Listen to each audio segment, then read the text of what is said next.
easier for you to step away from racing because of this engineering that you studied during riding and had a passion for? Because it seems from my side, you stepped away from downhill.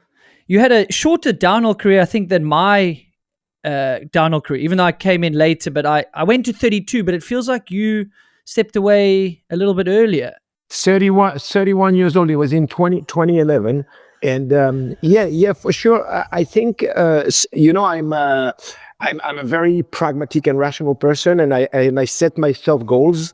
And when I got into mountain biking and be passionate by mountain biking, I said, well, I want to become pro. And the day I become pro, I said, well, I want to win the junior title, right? It was clear in my head. And when I got junior world champ, it was also clear in my head that I wanted to be world champ with in elite. And I clearly very early understood that on the technological aspect of the sport was very important.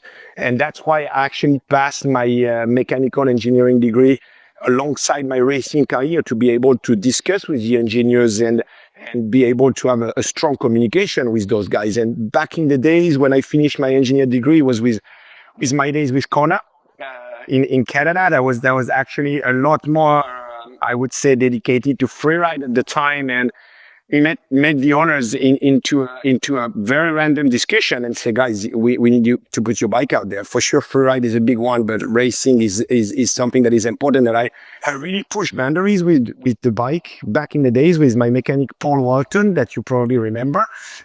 And that was one of your mates from South Africa. And we definitely push boundaries and technology at the time very, very far. And my mechanical engineering skills really helped me to communicate and push the development of the product. But also I quickly realized that the link with the industry was very important, and that along winning myself, I wanted to get brands and people out there to win.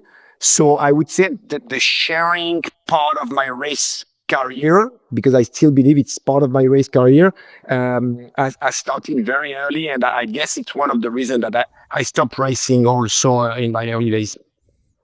Yeah, it's fascinating to me, and it seems like there was a link that the downhill and your passion for performance pushed you a bit to the mechanical engineering. Like, okay, there's a gap to talk to the engineers. You think you would have studied something like that if it wasn't for bikes? Probably not. Yeah, Probably okay. not, to be honest. I would have been more on the business side of things than the technical aspect.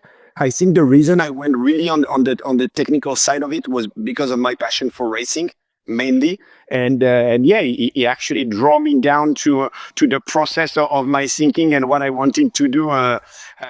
Because right after Kona, we moved into Mondraker and developed the forward geometry, the zero suspension system with Cesar Rojo that you probably remember of as well. That was crazy about engineering, and then the great opportunity to move within Canyon that was just starting mountain biking at the time, or at least their own engineering and technology on mountain biking at the time was a fantastic opportunity. And you can tell that technology and performance has been, I would say, the red line of my past year.